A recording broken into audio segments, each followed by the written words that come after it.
নমস্কার প্রিয় দর্শক বন্ধুরা, আজকে আমরা একটি নতুন ব্লগ নিয়ে এলাম। এই ব্লগে আপনারা দেখবেন একটি আশ্রম, যেখানে মাঘী পূর্ণিমার কীর্তন হচ্ছে। বড়ই মনোরম পরিবেশ।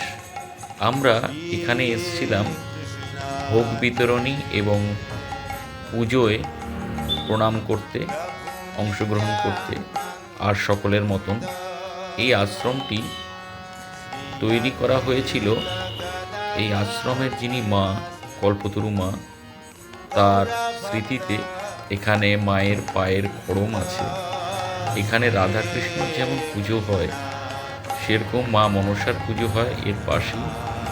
তার পিছনে কালীবাড়ি আছে, যেখানে পাতাল কালী আছে এবং মা কালী পুজো হয়। তার পাশে শিবের পুজো হয়, বুড়ো শিবের। তো একটি আশ্রমিক পরিবেশ, যেখানে মানুষ কোনো নিমন্ত্রণ ছাড়াই নিজের গরজে আনন্দে সকলে মিলে এই অনুষ্ঠানটি করে। তাই এটি সকলের অনুষ্ঠান, এখানে নিমন্ত্রণের কোনো প্রয়োজন নেই। কীর্তন হচ্ছে সকাল রাত, দিবারাত্র এটি হয়।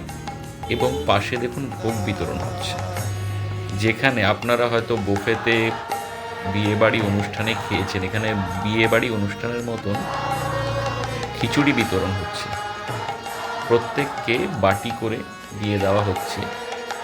আগে যখন এই আশ্রমটি হয়েছিল তখন বসিয়ে খাওয়ানো হতো।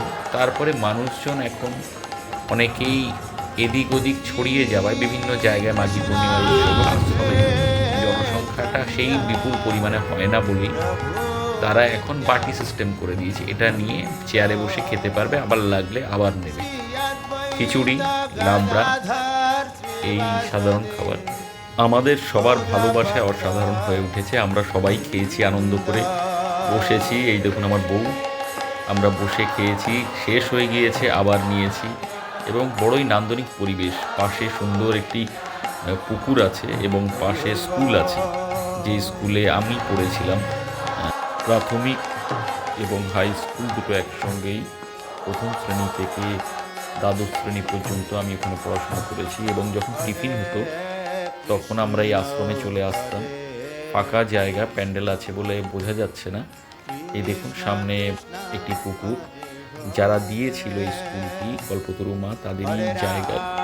এবং আমরা এখানে দৌড়াদৌড়ি করতাম, খেলতাম, টিফিন খেতাম, তারপরে আমরা স্কুলে চলে যেতাম। এটা প্রাইমারি বিল্ডিং দেখছি না, সোজা যেটা এখন দেখছি ওটা হাই স্কুলের বিল্ডিং। তার পাশে আশ্রম। দেখে মনে হবে কোনো একটা পিকনিক স্পট। সত্যি খুবই সুন্দর ছিল। আগে তো আরও সুন্দর ছিল। এখন যত বাড়িঘর বাড়ছে, গাছপালা কমছে, এই সৌন্দর্যে কিছুটা হলে তো ঘাটতি ঘটছে। তো আমরা দুজন খেলাম, খাবার ভিডিওটি শেয়ার করছি। দেখুন কী খাবারে দিয়েছিল, কেমন লাগে। এই যে আমরা দুজনে বসেছি, এখানে খিচুড়ি দিয়েছে এবং লাবড়ার তরকারি বা পাঁচমিশালি তরকারি যাই বলে, আমরা দুজনে মিলে খুব তৃপ্তি করে খেয়েছি। ঝালও হয়েছিল, কিন্তু সুস্বাদু ছিল। অন্যান্য মানুষরাও খাচ্ছে, রাঁধুনিরা বসে আছে। আমরা সকালবেলা একবার দেখে গিয়েছিলাম, কারণ পুজো তখন হচ্ছিল, তখন তারা তরকারি কাটছিল। পাড়ার লোকালের সব ভদ্র মহিলারা বসে ওটা কাটছিলেন। কাটার পর রান্না বান্না হলো, এখন দাওয়া শুরু করে দিয়েছে খাবার, এবং কীর্তনও পাশে চলছে এবং রাত্রেও কীর্তন হবে। মোটের উপরে একটি সুন্দর আধ্যাত্মিক এবং আনন্দের নান্দনিক পরিবেশ। ভিডিওটি ভালো লাগলে লাইক, শেয়ার, সাবস্ক্রাইব করুন। ধন্যবাদ।